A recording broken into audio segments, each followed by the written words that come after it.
नमस्कार, जय हिंद। दृष्टि घटना चक्र करंट अफेयर्स की सीरीज़ में आपका बहुत बहुत स्वागत करता हूं। दोस्तों, अपने लास्ट वीडियो में हमने 4 राज्यों और पुद्दुचेरी में होने वाले चुनाव इस टॉपिक तक बात कर लिया था। अब बात करेंगे उसके आगे। लेकिन यहां पर मैं आपको बताना चाहूँगा, कभी कभी मुझे बहुत ही डिमोटिवेट मुझे होना पड़ता है, ठीक है। लेकिन ये लोग मुझे सपोर्ट करते हैं, मोटिवेट करते हैं, और कुछ लोग शायद मेरी मेहनत को समझ नहीं पा रहे हैं। और मैं इनसे बस ये पूछना चाहता हूँ कि क्या ये लोग मेरी जगह अगर होते तो क्या वो भी मुझसे यही एक्सपेक्ट करते कि मैं उनके लिए मेहनत करूं और मैं उस इंसान को थोड़ा भी सपोर्ट ना करूं। तो प्लीज़ चैनल को सब्सक्राइब ज़रूर कर लें, इससे हमें मोटिवेशन मिलता है। मैं आपके लिए और बेहतर चीज़ें लाने की कोशिश करता हूं। मैगज़ीन तो बहुत से लोग यूट्यूब पे पढ़ा रहे हैं, लेकिन आप डिफरेंस कर सकते हैं, मुझे कहने की आवश्यकता नहीं है, ठीक है। तो बाकी एज यू विश। चलिए शुरू करते हैं। हमारे यहाँ पर टॉपिक है ताप विद्युत संयंत्रों में बायोमास के प्रयोग पर राष्ट्रीय मिशन, ठीक है।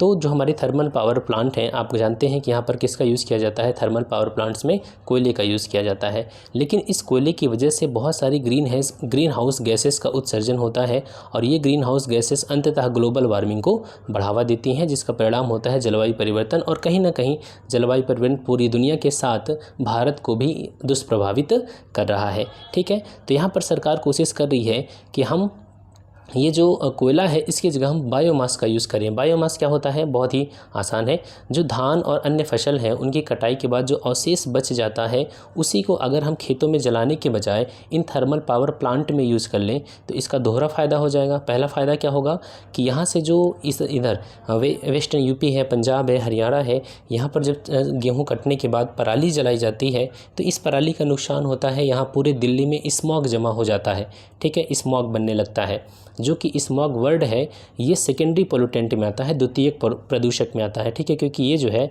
स्मॉग प्लस फॉग से मिलकर के बना है, स्मॉग प्लस फॉग, ठीक है। तो दिल्ली में एक सुप्रीम कोर्ट ने कहा था कि दिल्ली जो है वो गैस चैम्बर बन जाती है। सरकारें क्या कर रही हैं, ठीक है। तो यहाँ से एक चीज़ तो इससे छुट्टी मिलेगी, और दूसरी बात हमारा जो नेचुरल रिसोर्स है कोयला वो भी बचेगा, और साथ ही कोयला जलाने से उत्सर्जित होने वाली जो हानिकारक गैसें हैं उससे भी फ़ायदा होगा, ठीक है। तो सरकार ने कहा कि अगर हम इनको कोयले के साथ मिला करके इनका दहन किया जाए तो इससे प्रति वर्ष 45,000 मिलियन यूनिट बिजली पैदा की जा सकती है, ठीक है। बस इतना सा ये मिशन है, और इसकी जो अवधि है न्यूनतम 5 साल की होगी। और यहाँ पर आप देख सकते हैं एक टर्म यहाँ पर यूज़ हुआ है, बायोमास को फायरिंग। को फायरिंग का सीधा सा मतलब है कि कोयले के साथ बायोमास को जलाना, ठीक है, कोयले के साथ बायोमास को जलाना, ठीक है। यहाँ आप देख सकते हैं बायोमास को फायरिंग के बारे में दिया गया है। इसमें किसी भी बॉयलर के भीतर जो प्राकृतिक गैस है, कोयला है, इस जैसे अन्य ईंधनों के साथ में बायोमास को मिला करके उनका दहन करना ही क्या कहलाता है? बायोमास को फायरिंग कहलाता है, ठीक है। चलिए आगे चलते हैं। अम्बोली जैव विविधता विरासत स्थल घोषित हो गया, ठीक है। अम्बोली बायोडाइवर्सिटी हेरिटेज साइट घोषित हो गया। आप देख सकते हैं हमारे देश में एक कानून है बायोडाइवर्सिटी एक्ट 2002। इसकी धारा 37 जो है वो ये कहती है कि स्थानीय निकायों के परामर्श से जो राज्य सरकारें हैं वो जैव विविधता महत्व के क्षेत्रों को घोषित कर सकती हैं, विरासत स्थल के रूप में अधिसूचित कर सकती हैं, ठीक है। अब यहाँ पर देखें ये जो अम्बोली है ये है कहाँ पर? तो अम्बोली है महाराष्ट्र के सिंधुदुर्ग ज़िले में, ठीक है। ये पश्चिमी घाट में पड़ता है, सिंधुदुर्ग ज़िले में, ठीक। यहाँ पर इसका आप देख सकते हैं एक फाउंडेशन है, ठाकरे वाइल्ड लाइफ फाउंडेशन। इसके नेतृत्व में शोधकर्ताओं ने एक फ्रेश वाटर में पाई जाने वाली मछली की दुर्लभ प्रजाति, उसका नाम क्या है? सिस्टुरा हिरण्यकेशी, ठीक है, सिस्टुरा हिरण्यकेशी की खोज किया है। वैसे ये जो सिस्टुरा है यहाँ पर इसका जो पहला नाम है ये इसकी उप प्रजाति है, ठीक है। और हिरण्यकेशी जो वर्ड है वो अम्बोली जो गांव है उसके निकट बहने वाली हिरण्यकेशी नदी के नाम पर रखा गया है, ठीक है। तो सिस्टुरा तो उसकी प्रजाति हो गई, और जो हिरण्यकेशी वर्ड है वो नदी के नाम पर है, तो सिस्टुरा हिरण्यकेशी हो गया। बस आपको इतनी सी बातें यहाँ पर याद रखनी है। आगे चलते हैं। सुजल नल से पेयजल मिशन, ठीक है। सुजल नल से पेयजल मिशन ये किस राज्य के द्वारा स्कीम चलाई जा रही है? तो ये चलाई जा रही है उड़ीसा के मुख्यमंत्री नवीन पटनायक ने, ठीक है। नवीन पटनायक ने पुरी में, उड़ीसा में एक ज़िला पुरी में सुजल नल से पेयजल मिशन को लॉन्च किया, ठीक है। तो पहला पॉइंट याद रखना है, सुजल मिशन कहाँ, इसकी शुरुआत किस राज्य ने किया है? तो ये है लॉन्च किया गया है किसके द्वारा? उड़ीसा की सरकार के द्वारा। उद्देश्य आप देख सकते हैं यहाँ पर पुरी जो है वो भारत का पहला ऐसा शहर बन गया है जहाँ के लोगों को सीधे नल के माध्यम से 24 घंटे लगातार उच्च गुणवत्ता का पेयजल प्राप्त हो सकेगा। ठीक है, भारत का ऐसा पहला शहर जहाँ पर 24 घंटे लोगों को पाइप के द्वारा पानी मिल सकता है वो कौन सा है? पुरी है। ठीक है, ध्यान रखना। अभी किसी भी मेट्रोपॉलिटन शहर में ऐसी कोई सुविधा उपलब्ध नहीं है। अगर केवल विश्व स्तरीय शहर की बात करें तो लंदन, न्यूयॉर्क, सिंगापुर, इन्हीं सब शहरों में उपलब्ध है। ठीक है, चलिए आगे चलते हैं। राष्ट्रीय दुर्लभ रोग नीति 2021। ठीक है, national policy for treatment of rare disease. Rare का मतलब ये होता है कि रेयर का मतलब ऐसी चीज़ें जो कॉमन रूप से नहीं पाई जाती, वो कहीं कहीं पर देखने को मिलती है। तो हमारे स्वास्थ्य और परिवार कल्याण मंत्रालय, ministry of health and family welfare के द्वारा एक पॉलिसी यहाँ पर घोषित की गई। देख लेते हैं इसमें क्या क्या चीज़ें हैं। देखिए, सबसे पहली चीज़ कि दुर्लभ रोग होते क्या हैं, तो मैं आपको बता दूं कि दुर्लभ रोगों की कोई भी एक यूनिवर्सल डेफिनेशन या कोई भी स्टैंडर्ड्स नहीं है, कोई भी मानक नहीं है। सामान्यतः वर्ल्ड हेल्थ ऑर्गेनाइजेशन क्या कहता है कि दुर्लभ बीमारियां वो होती हैं जो प्रति 1000 जनसंख्या में एक या उससे भी कम लोगों को प्रभावित करती है। मतलब अगर 1000 की पॉपुलेशन है और वहाँ पर शायद ही किसी एक व्यक्ति को ऐसी डिजीज़ हो। ठीक है, आप यहाँ पर देख सकते हैं अमेरिका में लगभग 6.4 प्रति 10,000 की आबादी पर यहाँ पर निकाला गया है। ठीक है, तो इस तरीके से अब यहाँ पर एक चीज़ देख लीजिए, भारत में भी दुर्लभ बीमारियों की कोई निश्चित परिभाषा नहीं है। इसके अलावा आप यहाँ देखें तो कुछ 7,000 से 8,000 ऐसी बीमारियाँ भारत में दर्ज हुई हैं जिन्हें वैश्विक स्तर पर दुर्लभ रोगों की संज्ञा दी गई है। जैसे यहाँ पर देखें Pompe disease, cystic fibrosis, haemophilia, thalassaemia, Wolman disease. इनके बारे में देखिए जानना ज़रूरी नहीं तो मैं ज़रूर डिस्कस करता। आपके एग्ज़ाम पॉइंट ऑफ व्यू से जो भी चीज़ें इंपॉर्टेंट हैं वो यहाँ पर स्किप नहीं हो सकती, आप इतना भरोसा रखिए। ठीक है, ये आज की बात नहीं है, ये हम पिछले कई वर्षों से देख रहे हैं। ठीक है, तो यहाँ पर Pompe disease, cystic fibrosis, haemophilia, thalassaemia, Wolman disease, ये सभी आते हैं रेयर डिजीज़ में। क्लियर? तो यहाँ पर देख सकते हैं इस रेयर डिजीज़ जो पॉलिसी है राष्ट्रीय दुर्लभ रोग नीति 2021 में 3 समूहों में इसको बांटा गया है। समूह 1 जिसमें एक बार ट्रीटमेंट की आवश्यकता है। समूह 2 ग्रुप 2 में क्या रखा गया है, जिनमें दीर्घकाल या लाइफ टाइम तक ट्रीटमेंट चलता रहता है। और जो ग्रुप 3 है इसमें इनके लिए एक डेफिनेटिव ट्रीटमेंट मतलब निश्चित उपचार उपलब्ध है, लेकिन इसकी जो कॉस्ट है वो बहुत ही ज़्यादा है। तो सरकार ने क्या किया है कि ऐसे लोगों को 20 लाख रुपए तक की वित्तीय सहायता उपलब्ध करवाई जाएगी। ठीक है, 20 लाख तक की वित्तीय सहायता उपलब्ध करवाई जाएगी और उन लोगों को जो आयुष्मान भारत योजना के तहत पात्र हैं। ठीक है, आयुष्मान भारत योजना के तहत जो लोग आते हैं उन लोगों को अगर रेयर डिजीज़ होती है तो उनको 20 लाख तक की वित्तीय सहायता मिलेगी। क्लियर है?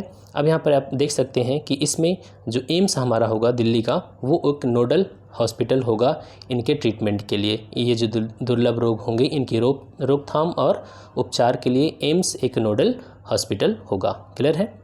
चलिए आगे चलते हैं। अंतर्राष्ट्रीय दुर्लभ रोग दिवस, इसको हम मनाते हैं प्रतिवर्ष फरवरी माह के अंतिम दिन को।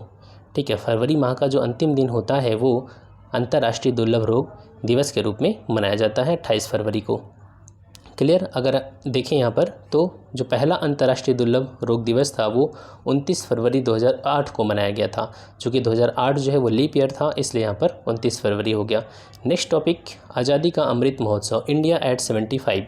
इंडिया एट 75 का मतलब भारत में 75वीं स्वतंत्रता दिवस की वर्षगांठ मना रहे होंगे, तब सरकार ने क्या क्या यहाँ पर टारगेट रखा है देख लेते हैं।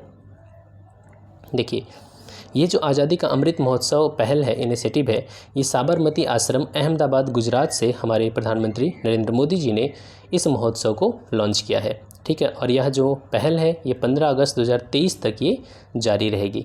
ठीक है, इसमें क्या चीज़ें हैं तो इसमें आपको यहाँ पर 5 पॉइंट मैं बताऊँगा, वो आपको बहुत ही ठीक तरीके से याद कर लेनी है क्योंकि उसको भूलना नहीं है। ये एग्ज़ाम कुछ भी वो पूछ सकता है पीसीएस। देखिए, इसका उद्देश्य क्या होगा, इसमें हमने विश्व के सामने हम ये बताएंगे कि 75 वर्षों में हमारी क्या उपलब्धियां रही हैं और अगले 25 साल के लिए देश के क्या संकल्प हैं। ठीक है, इसके 5 स्तंभ होंगे। पहला, स्वतंत्रता संग्राम।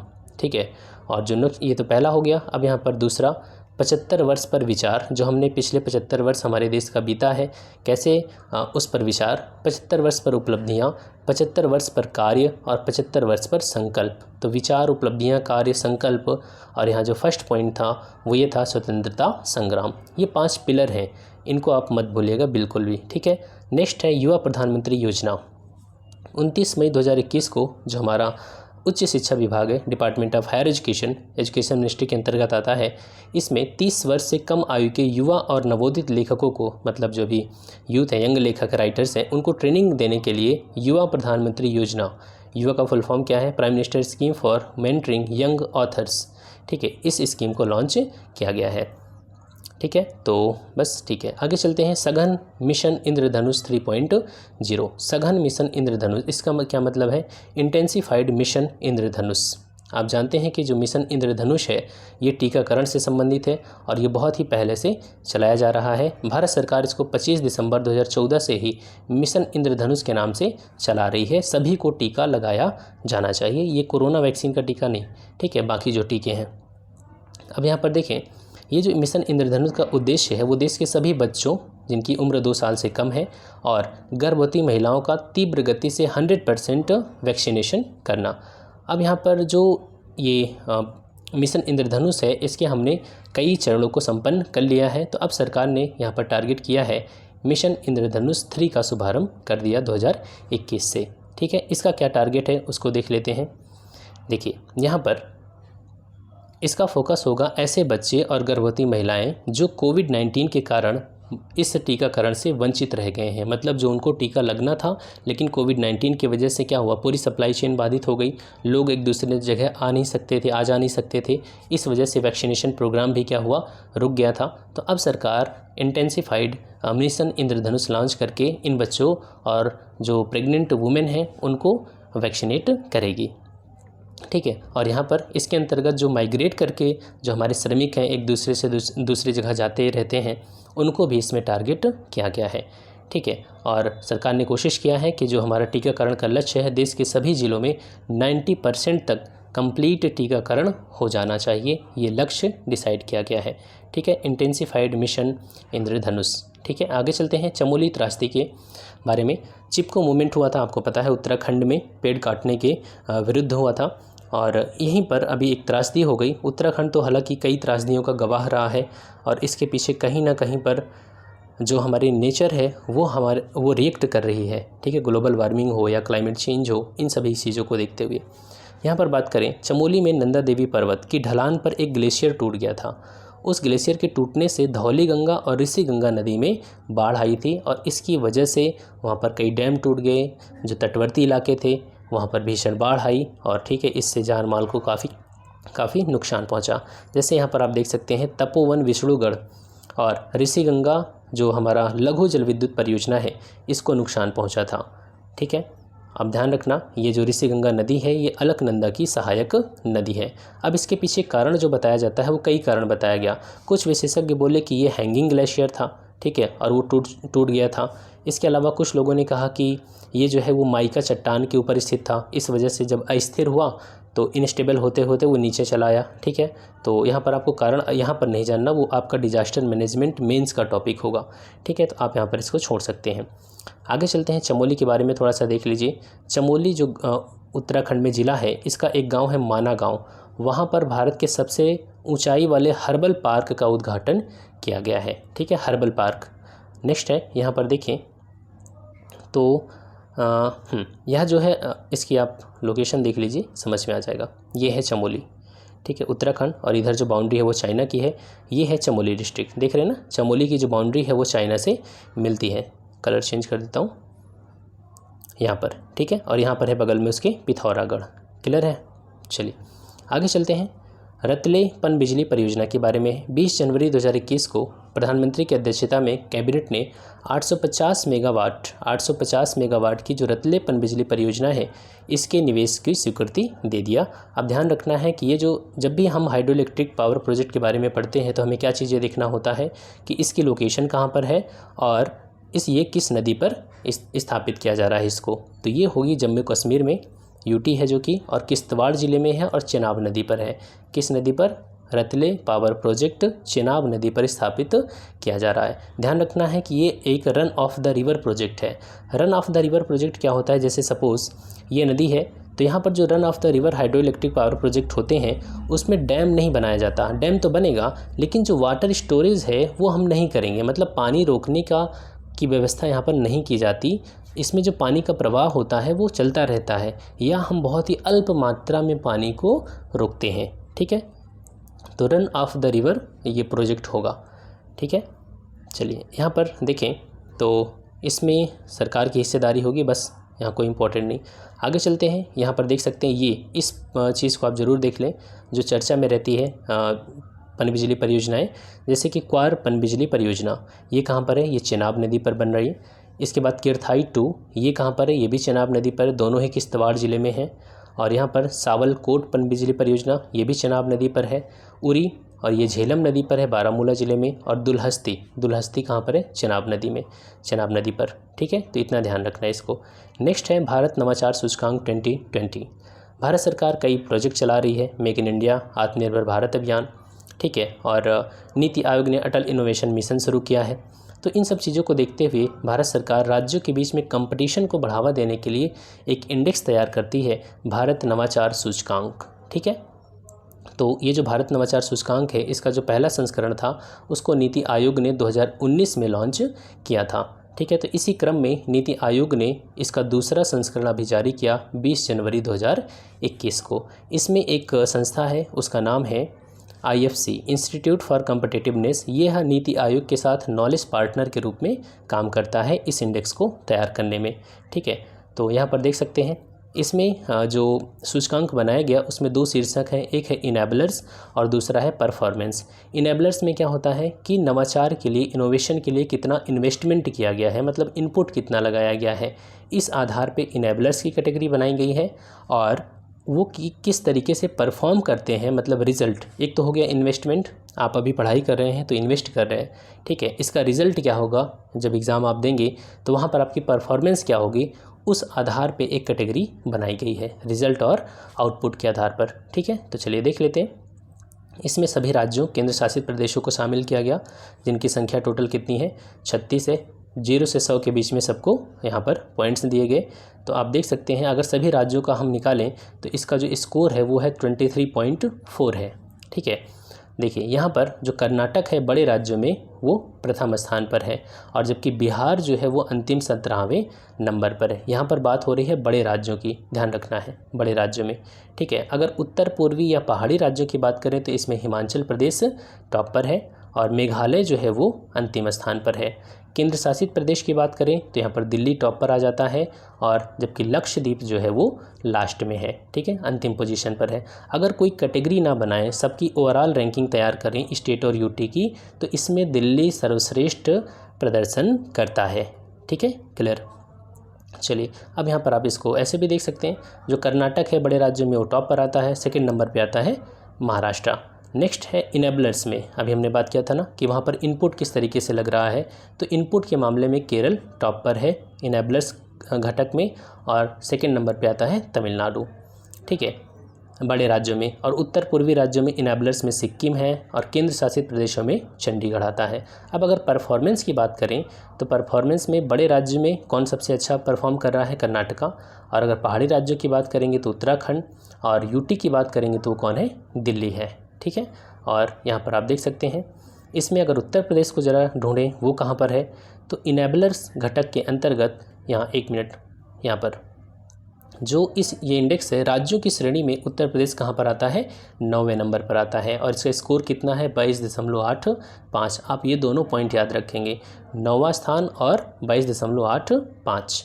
ठीक है, जबकि इसको पिछली बार 7वां स्थान हासिल हुआ था। इनेबलर्स घटक की बात करें तो इसमें उत्तर प्रदेश को कितनी रैंकिंग है, तो इसमें 16वां स्थान प्राप्त हुआ है। ठीक है, और जबकि प्रदर्शन घटक में 5वां स्थान प्राप्त हुआ है।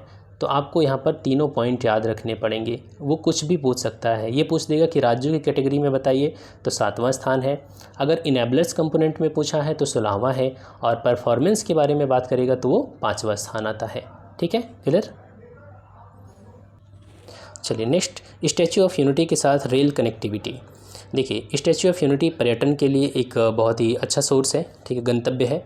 और अगर यहाँ पर देखें तो स्टैच्यू ऑफ यूनिटी ये भारत के हमारे पहले गृह मंत्री लौह पुरुष सरदार वल्लभ भाई पटेल की स्मृति में निर्मित किया गया है। 2018 को इसका इनॉग्रेशन किया गया था। उनकी 143वीं जयंती थी 31 अक्टूबर 2018 को।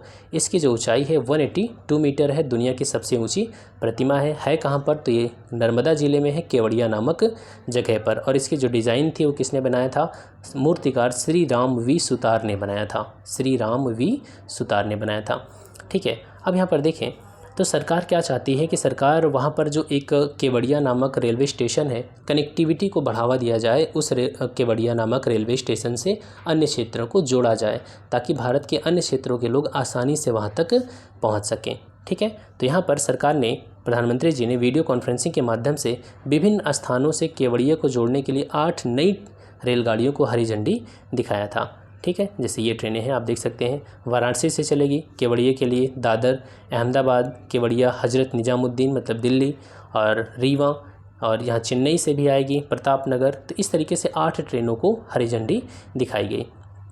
इसके अलावा जो भारतीय रेलवे के इतिहास में पहली बार जनशताब्दी एक्सप्रेस में विस्टाडोम पर्यटक कोच को से भी लैस किया गया। ये जो विस्टाडोम पर्यटक कोच होता है, ये इसमें आप बाहर भी देख सकते हैं। ठीक है, ऊपर का भी, मतलब जब आप टूरिज़्म के एरिया वाले में जाते हैं जहाँ पर टूरिज़्म को प्रमोट किया जाता है, जैसे कोई नेशनल पार्क है, तो वहाँ पर आप हरियाली, नेचर को देखना पसंद करते हैं, तो ऐसे कोच का निर्माण किया जाता है। ठीक है, ये जो केवड़िया स्टेशन है, केवड़िया, ये स्टैच्यू ऑफ यूनिटी से मात्र 6.5 किलोमीटर की दूरी पर है। तो जब 6.5 किलोमीटर की डिस्टेंस है तो बहुत ज़्यादा तो है नहीं, तो अगर हम यहाँ पर इसको भारत के अन्य क्षेत्रों से कनेक्ट कर देंगे तो कहीं ना कहीं पर्यटन को बढ़ावा मिलेगा। ठीक है, चलिए, यहाँ पर इसी साथ में ही इसके साथ ही सी प्लेन सेवा की भी शुरुआत की गई 31 अक्टूबर 2020 को। देश की पहली व्यावसायिक सी प्लेन सेवा की शुरुआत की गई, किसके द्वारा, हमारे प्रधानमंत्री नरेंद्र मोदी जी के द्वारा। ये जो सी प्लेन सेवा है, ये किसको किसको जोड़ेगी, तो आप देख सकते हैं यहाँ पर स्टैच्यू ऑफ यूनिटी, ये केवड़िया में है, नर्मदा ज़िले में, और दूसरा साबरमती रिवर फ्रंट अहमदाबाद, तो मतलब अहमदाबाद से नर्मदा ज़िला, इसको जोड़ने का काम करेगी ये जो हमारी पहली व्यावसायिक सी प्लेन सेवा है। ठीक है, आप यहाँ पर देख सकते हैं। और इसका जो उद्घाटन किया जाएगा, मतलब इसका संचालन जो किया जाएगा वो किसके द्वारा किया जाएगा, ये किया जाएगा स्पाइस जेट एयरलाइंस के द्वारा किया जाएगा। ठीक है, यहाँ देखिए, ये आपने देखा भी होगा उस समय। ठीक, चलिए आगे चलते हैं। प्रधानमंत्री कौशल विकास योजना 3.0। तो प्रधानमंत्री कौशल विकास योजना, हम चाहते हैं कि भारत जो हो वैश्विक महाशक्ति हो। इसके लिए भारत को क्या करना होगा, स्किल डेवलपमेंट पे, ह्यूमन कैपिटल फॉर्मेशन पर बल देना होगा। और ह्यूमन कैपिटल फॉर्मेशन कब होगा, जब हम अपने लेबर्स को, या जो हमारी लेबर पावर है उसको हम स्किल्ड बनाएंगे। ठीक है, तो इस उद्देश्य से सरकार राष्ट्रीय कौशल विकास निगम का गठन किया था इसने सरकार ने, और इसी के द्वारा जो प्रधानमंत्री कौशल विकास योजना है इसका संचालन किया जा रहा है। ठीक है, अब तक 2 बार इस स्कीम को लॉन्च किया जा चुका है। 15 जुलाई 2015 को पहली बार विश्व युवा कौशल दिवस के अवसर पर इसका शुभारंभ किया गया था। जब ये सक्सेसफुल हो गया तो 2016 में प्रधानमंत्री कौशल विकास योजना 2 शुरू किया गया, और अब शुरू कर दिया गया क्या, प्रधानमंत्री कौशल विकास योजना 3। जो प्रधानमंत्री कौशल विकास योजना 2 था उसके तहत 2020 तक कुल 1 करोड़ युवाओं को ट्रेनिंग प्रदान किए जाने का लक्ष्य डिसाइड किया गया था, निर्धारित किया गया था। ठीक है, अब यहाँ पर बात कर लें, जो 3 है ये 2020-21 में 15 जनवरी 2021 को शुरुआत हुई। 717 जिलों में इसको संचालित किया जाएगा। अब देखिए यहाँ पर ये जो टारगेट है, इसमें टारगेट है 8 लाख युवाओं को कौशल प्रशिक्षण प्रदान करना। कितना, 8 लाख युवाओं को प्रशिक्षण प्रदान करना। ठीक है, बस इतनी सी बात आपको याद रखनी है। और इसमें जो आप देख सकते हैं जो व्यय होगा, खर्च होगा, उसमें केंद्र और राज्य में 75-25 के रेशियो में डिवाइड किया जाएगा। ठीक, आगे चलते हैं। कोच्चि मंगलुरु प्राकृतिक गैस पाइपलाइन के बारे में है। भारत की पहली जो अंतर्राज्यीय प्राकृतिक गैस पाइपलाइन थी वो क्या थी, 1987 में बनी थी गेल के द्वारा, gas authority India of limited के द्वारा, हजीरा विजयपुर जगदीशपुर, HVJ, इसको हम शॉर्ट में क्या बोलते हैं, HVJ पाइपलाइन, हजीरा विजयपुर जगदीशपुर। हजीरा कहाँ पर है, गुजरात, विजयपुर मध्य प्रदेश, और जगदीशपुर कहाँ पर है, उत्तर प्रदेश में। तो ये हमारी पहली पाइपलाइन थी, लेकिन अब कई पाइपलाइन बन चुकी हैं। 5 जनवरी 2021 को मोदी जी ने कोच्चि मंगलुरु ठीक है, प्राकृतिक गैस पाइपलाइन को वीडियो कॉन्फ्रेंसिंग के माध्यम से राष्ट्र को समर्पित कर दिया। इसकी लंबाई कितनी है, लेंथ कितनी है, 450 किलोमीटर है। इसका भी निर्माण किसने किया, gas authority of India limited ने किया, कोच्चि से मंगलुरु तक के बीच में। ठीक है, इसका फ़ायदा किसको होगा, तो कोच्चि केरल में है और मंगलुरु जो है वो कर्नाटक में है, तो 2 राज्यों को यहाँ पर इससे फ़ायदा मिलेगा। ठीक है, चलिए आगे चलते हैं। यहाँ देखिए रामनाथपुरम थूथुकुड़ी प्राकृतिक गैस पाइपलाइन। देखिए ये जो थूथुकुड़ी दिख रहा है ये तूतीकोरिन है, तूतीकोरिन का ही नाम बदल के क्या कर दिया गया, थूथुकुड़ी। ठीक है, और एक चीज़ बता दूं, जो तूतीकोरिन है यहीं पर इसरो का एक दूसरा लॉन्च पैड इस्टेब्लिश किया जा रहा है। ठीक है, दूसरा लॉन्च पैड बनाया जा रहा है थूथुकुड़ी में, या इसी को आप तूतीकोरिन बोल सकते हैं। ठीक है, और यहाँ पर देखें रामनाथपुरम थूथुकुड़ी प्राकृतिक गैस पाइपलाइन, एक या पाइपलाइन यहाँ पर भी बनाई जा रही है। 17 फरवरी 2021 को हमारे मोदी जी ने इंडियन ऑयल कॉरपोरेशन, ये है इंडियन ऑयल कॉरपोरेशन की, अभी जो ऊपर हमने देखा था वो थी gas authority of India limited की। ठीक है, तो ये चीज़ आप ध्यान रखेंगे, यहाँ पर भी एक पाइपलाइन है। इसके अलावा डोभी दुर्गापुर प्राकृतिक गैस पाइपलाइन, ये कहाँ पर है, तो डोभी जो है देख सकते हैं ये पश्चिम बंगाल में डोभी और बिहार में दुर्गापुर। ठीक, तो इन 2 क्षेत्रों को जोड़ने वाली पाइपलाइन, जिसकी लंबाई कितनी होगी, तो 348 किलोमीटर होगी। ठीक है, बस इतनी सी बात इंपॉर्टेंट है। आगे चलते हैं लाइट हाउस परियोजना के बारे में। 1 जनवरी 2021 को हमारे प्रधानमंत्री नरेंद्र मोदी जी ने वर्चुअल माध्यम से लाइट हाउस प्रोजेक्ट की शुरुआत किया। ठीक है, इसका टारगेट क्या है, 6 राज्यों के 6 स्थानों पर 6 अलग अलग टेक्नोलॉजी का यूज़ करते हुए इस प्रोजेक्ट को पूरा किया जाएगा। तो आपको 666 याद रखना है कि 666 का संबंध किससे है, लाइट हाउस प्रोजेक्ट से है। 6 राज्य इसमें शामिल हैं, 6 स्थान शामिल हैं और 6 अलग अलग टेक्नोलॉजी शामिल है। ठीक है, यह परियोजना किस मंत्रालय के अंतर्गत आती है, तो केंद्रीय आवासन और शहरी कार्य मंत्रालय, ministry of housing and urban affairs के अंतर्गत आती है। इसमें क्या होगा, इसका टारगेट है कि हम ऐसी बिल्डिंग्स का निर्माण करें जो स्थानीय जलवायु और पारिस्थितिक जो इकोसिस्टम वहाँ का है उसको ध्यान में रखते हुए हो, साथ ही सस्टेनेबल हो, स्ट्रॉन्ग मजबूत हो और साथ ही यहाँ पर भूकंप रोधी भी हो। ठीक है, मतलब भूकंप को, अर्थक्वेक को वो सह भी सके। अब यहाँ पर देख सकते हैं कौन कौन से राज्य हैं इसमें, तो त्रिपुरा शामिल है, त्रिपुरा, झारखंड, मध्य प्रदेश, उत्तर प्रदेश, गुजरात और तमिलनाडु। तो त्रिपुरा का अगरतला शामिल है इसमें, रांची झारखंड का, इंदौर मध्य प्रदेश का और लखनऊ उत्तर प्रदेश, राजकोट गुजरात और चेन्नई तमिलनाडु। ठीक है, तो आपको ध्यान रखना है उत्तर प्रदेश पर आप विशेष फोकस करेंगे, उत्तर प्रदेश की राजधानी जो लखनऊ। और बिहार में कौन सा है, तो बिहार में एक सेकेंड, यहाँ बिहार का कोई भी यहाँ क्षेत्र शामिल इसमें नहीं है। ठीक है, तो अगरतला हो गया, रांची, इंदौर मध्य प्रदेश, इंदौर हो गया, लखनऊ, राजकोट और चेन्नई। क्लियर। अब इसको ज़रा सा आप देखें, इसका टारगेट क्या है कि इन हर जगहों पर 1000 मकानों का निर्माण किया जाएगा, हर जगह पर जिन को भी सेलेक्ट किया गया है। इसमें हर जगह पर नई नई टेक्नोलॉजी, मतलब जो 6 टेक्नोलॉजी का यूज़ किया जाएगा। आप यहाँ देख सकते हैं जो अगरतला में जो लाइट हाउस प्रोजेक्ट चलाया जाएगा, वहाँ की जो टेक्नोलॉजी होगी ये किस देश से रिलेटेड है, ये न्यूजीलैंड से रिलेटेड है।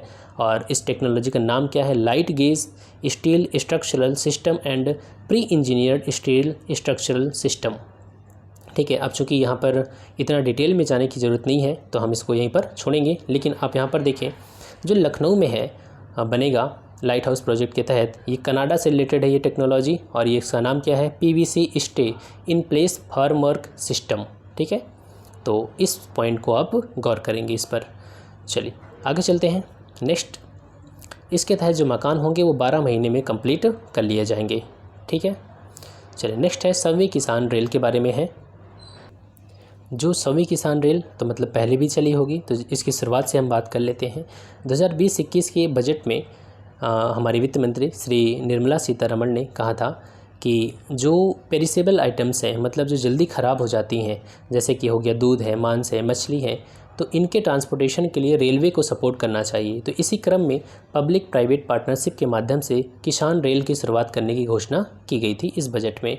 और इसी संदर्भ में 7 अगस्त 2020 को देवलाली से दानापुर, देवलाली कहाँ पर है, नासिक महाराष्ट्र में, और दानापुर कहाँ है, पटना बिहार में, तो इनके बीच में पहली जो किसान रेल थी वो चलाई गई थी। कब, 7 अगस्त 2020 को। ठीक है, और ध्यान रखना है यहाँ पर ये जो ट्रेन है बाद में इसकी किसानों की मांग पर बाद में इसे मुजफ्फरपुर तक कर दिया गया। पहले पटना तक ही जाती थी, बाद में ये मुजफ्फरपुर तक जाने लगी। तो इस क्रम में अब देखें तो अब तक 100 किसान रेलों का संचालन किया जा चुका है। 100 क्या, अब ये 1000 में संख्या पहुंच चुकी है। ठीक है, तो यहाँ पर जो 100वीं किसान रेल है उसको हरी झंडी कब दिखाई? 28 दिसंबर 2020 को प्रधानमंत्री मोदी जी के द्वारा वीडियो कॉन्फ्रेंसिंग के माध्यम से 100वीं किसान रेल को हरी झंडी दिखा करके रवाना किया गया। ये जो ट्रेन है 100वीं वाली, ये कहाँ से चली है? संगोला महाराष्ट्र से शालीमार हावड़ा, मतलब पश्चिम बंगाल। ठीक है, तो संगोला से जो शालीमार, या इसे महाराष्ट्र से या पश्चिम बंगाल बोले, इसके बीच में चलने वाली 100वीं ट्रेन का संचालन किया गया 28 दिसंबर 2020 को। तो अब तक आप देखेंगे कि लगभग 1000 से ज़्यादा किसान रेल सेवाओं का परिचालन किया जा चुका है लगभग देश के 72 मार्गों पर। ठीक है, चलिए आगे चलते हैं। आगरा मेट्रो परियोजना के बारे में है। भारत में सर्वप्रथम मेट्रो सेवा की शुरुआत 1984 में वेस्ट बंगाल में कोलकाता जो शहर है वहाँ पर की गई थी। मेट्रो मैन ऑफ इंडिया किसे कहा जाता है? तो इंजीनियर श्रीधरन को कहा जाता है। अभी इन्होंने चुनाव भी लड़ा था केरल के इलेक्शन में। ठीक है, तो बात कर लेते हैं आगरा में। तो आगरा जो मेट्रो परियोजना है इसका निर्माण शुरू कर दिया गया है। इसकी जो टोटल लंबाई होगी अभी वो 29.4 किलोमीटर होगी। इसका उद्घाटन किसने किया था? तो 7 दिसंबर 2020 को हमारे प्रधानमंत्री जी ने किया था वर्चुअली। ठीक है, और यहाँ पर देखें जो इसका पहला कॉरिडोर होगा वो ईस्ट गेट से सिकंदरा के बीच बनाया जाएगा, ईस्ट गेट से ताज ईस्ट गेट। और जो दूसरा होगा कॉरिडोर वो 15.4 किलोमीटर का होगा आगरा कैंट से कालिंदी विहार तक। ठीक है, आगरा कैंट से कालिंदी विहार के बीच में होगा। बस इतनी सी बात आपको ध्यान रखना है। चलिए, और बस कोई ख़ास बात यहाँ पर नहीं है। नेक्स्ट मेट्रो लाइट और मेट्रो नियो के बारे में है। देखिए जो मेट्रो लाइट है, मेट्रो नियो है, ये एक जो ट्रांसपोर्टेशन सिस्टम है उसको थोड़ा सा और इको फ्रेंडली बनाने के लिए ये सिस्टम लाया गया है। मेट्रो लाइट, मेट्रो नियो 2021-22 के बजट में ये बात हुई थी मेट्रो लाइट और मेट्रो नियो के बारे में। जो टियर 2 शहर हैं, टियर 3 शहर हैं, वहाँ पर इस सुविधा को लाया जाएगा। देखिए ये जो गोरखपुर, आप देखें उत्तर प्रदेश का गोरखपुर है, वहाँ पर मेट्रो लाइट परियोजना कार्यान्वित की जा रही है। 2024 तक हो सकता है ये पूरा भी हो जाए। आप यहाँ पर देख सकते हैं मेट्रो लाइट, मेट्रो नियो के बारे में। देखिए मेट्रो नियो क्या होता है? मेट्रो नियो जो है वो एक रैपिड ट्रांजिट सिस्टम है जिसमें लो कॉस्ट, एनर्जी एफिशिएंट होता है, एनर्जी बहुत ज़्यादा नहीं होती, इको फ्रेंडली। यहाँ पर ये अर्बन ट्रांसपोर्टेशन सिस्टम है टियर 2 और टियर 3 शहरों के लिए, मतलब जो छोटे शहर आते हैं लगभग। ठीक है, अब यहाँ पर ये जो है, जो हमारी इसकी कॉस्ट आती है वो जो हमारी कन्वेंशनल सिस्टम है उसके अपेक्षा 25% यहाँ पर कम होता है, और जबकि सिमिलर फैसिलिटीज़ इसमें होती हैं और जो भी चीज़ें इसमें लगती हैं यहाँ पर वो चीपर होती हैं। ठीक है, क्वालिटी सेम है, गुणवत्ता सेम है, कॉस्ट कम है, आप यहाँ देख सकते हैं। ठीक है, इस तरीके से कुछ ये जो मेट्रो नियो वगैरह है ये होते हैं। मेट्रो लाइट क्या होता है? तो मेट्रो लाइट ये जो होगा ये एक डेडिकेटेड पाथ होगा इसके लिए अलग से, और उसे पे ये अलग से संचालित की जाएगी। ठीक है, यहाँ पर रोड ट्रैफिक इन सब का कोई झंझट नहीं रहेगा। ठीक है, और इसमें लगभग 3 कोच होंगे और जिसमें 300 पैसेंजर्स इनकी कैपेसिटी होगी सभी कोचेस की, और इसमें 60 किलोमीटर पर आवर की स्पीड से ये चल सकते हैं। ठीक है, तो कहने का मतलब ट्रक, गाड़ी, कार, इनके लिए एक अलग रूट हो जाएगा, और जो मेट्रो नियो है, मेट्रो लाइट है, इनके लिए एक अलग सेपरेट रूट हो जाएगा। नेक्स्ट, भारत के शीर्ष 10 पुलिस थाने 2020 रिपोर्ट। केंद्रीय गृह मंत्रालय ने, जो हमारा मिनिस्ट्री ऑफ होम अफेयर्स है, इसने 2020 के भारत के शीर्ष 10 पुलिस थानों की एक लिस्ट जारी किया और बताया कि कौन सा जो पुलिस थाना है वो बेहतर स्थिति में है। ठीक है, बेहतर परफॉर्म कर रहा है। उद्देश्य क्या होता है कि जो पुलिस स्टेशंस हैं वो अपने आप में कंपटीशन करें और अपने आप को श्रेष्ठ साबित करने की कोशिश करें। ठीक है, तो बात कर लेते हैं यहाँ पर। देखिए यहाँ पर जो 10 पुलिस थानों का चयन किया गया उसमें टॉप पर कौन है? मणिपुर। ठीक है, मणिपुर का थाना है थौबल ज़िले में नोंगपोक सेकमी। क्या नाम है इसका? नोंगपोक सेकमी, आपको याद रखना है। ये जो थाना है मणिपुर में है, थौबल ज़िले में, नोंगपोक सेकमी ये टॉप पर है, और सेकंड है तमिलनाडु में। क्या यूपी का भी कोई थाना है? वैसे उम्मीद तो, अब चलिए, उत्तर प्रदेश का है मुरादाबाद में जो ज़िला है वहाँ एक पुलिस स्टेशन है कांठ। ठीक है, कांठ जो है वो 8 नंबर पे आता है। कांठ 8, आप ऐसे भी याद कर सकते हैं, बहुत आसान है। कांठ 8 दोनों मैच कर रहा है, वर्ड राइमिंग वर्ड टाइप। ठीक है, तो यहाँ पर उत्तर प्रदेश का एक थाना है जो टॉप 10 में आता है। चलिए नेक्स्ट है उत्तर प्रदेश में रामायण क्रूज सेवा। तो जो हमारा केंद्रीय पत्तन, पोत और परिवहन जलमार्ग मंत्री मनसुख मंडाविया, मतलब इनको अतिरिक्त प्रभार दिया गया है। ठीक, उस समय ये हुआ करते थे, उस समय ये मनसुख मंडाविया। तो इनके वक्तव्य के अनुसार अयोध्या में सरयू नदी पर शीघ्र ही पहली लग्जरी रामायण सेवा क्रूज शुरू की जाएगी। ठीक है, किस नदी पर? सरयू, क्योंकि अयोध्या जो है वो सरयू नदी के ही किनारे बसा हुआ है। ठीक है, तो इसमें क्या होगा, जो आंतरिक इसकी सजावट होगी वो श्री रामचरितमानस की थीम पर बेस्ड होगी। ठीक है, और पूरी तरीके से एसी होगी। घाट की प्राकृतिक सुंदरता देखने के लिए कांच की खिड़कियां होंगी।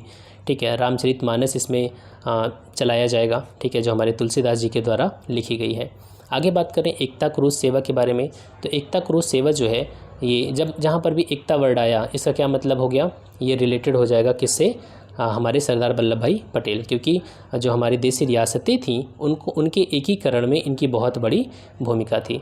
तो ये जो क्रूज सेवा है 31 अक्टूबर 2020 को मोदी जी के द्वारा लॉन्च किया गया केवड़िया, गुजरात में। ठीक है, और यह क्रूज सेवा जो है श्रेष्ठ भारत भवन से स्टैचू ऑफ यूनिटी, जिनके बीच में 6 किलोमीटर की दूरी है, इनके मध्य संचालित की जाएगी और लोग प्रकृति का आनंद ले पाएंगे। इसके अलावा वाराणसी से चुनार क्रूज सेवा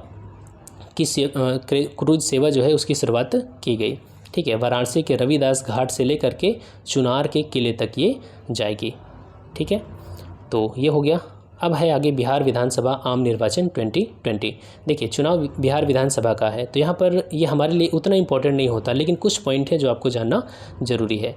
कितने चरण में हुआ है, तो ये बिहार पीसीएस में पूछा जा सकता है। 17वीं बिहार विधानसभा के गठन के लिए 3 चरणों में चुनाव संपन्न हुआ है, क्योंकि बिहार कुछ भी पूछ लेता है कभी कभी, कब किस डेट को जो चुनाव आयोग ने है वो गाइडलाइंस जारी किया, तो इस तरीके से अधिसूचना के बारे में वो पूछ लेता है।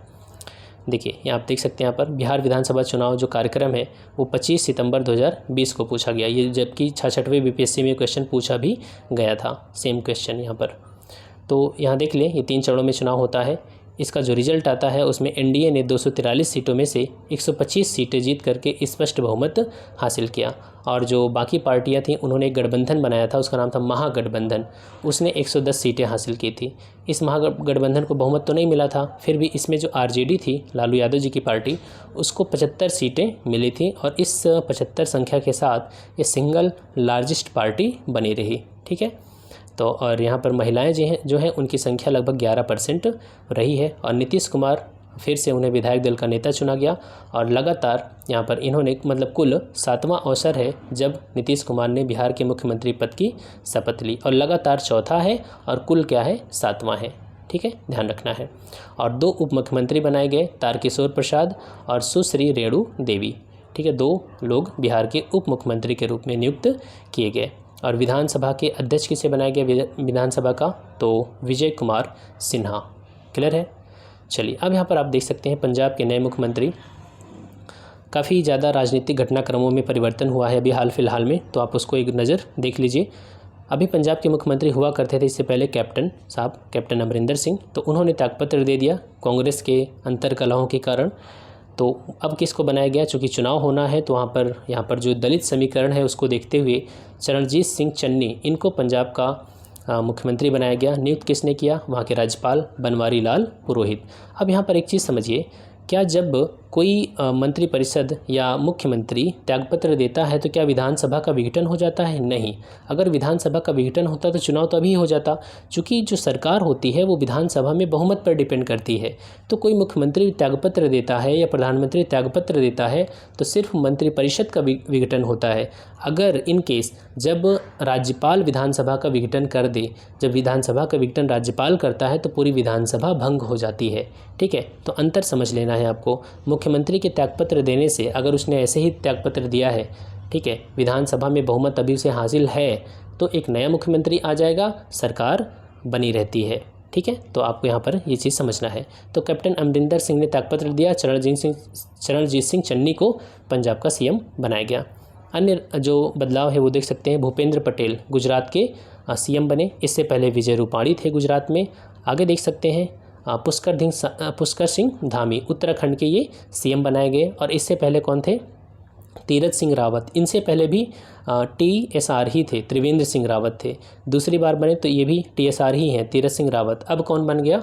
पुष्कर सिंह धामी। ठीक है। और यहाँ देख सकते हैं कर्नाटक में भी ऐसे ही हो गया। कर्नाटक में क्या हुआ? बसवराज बोम्मई को CM बनाया गया। इससे पहले कौन थे? BS येदियुरप्पा थे। ठीक है। तो चलिए, राज्यपालों में भी थोड़ा सा चेंज आया। राज्यपाल, उत्तराखंड के राज्यपाल पहले बेबी रानी मौर्य थी, अब हैं गुरमीत सिंह।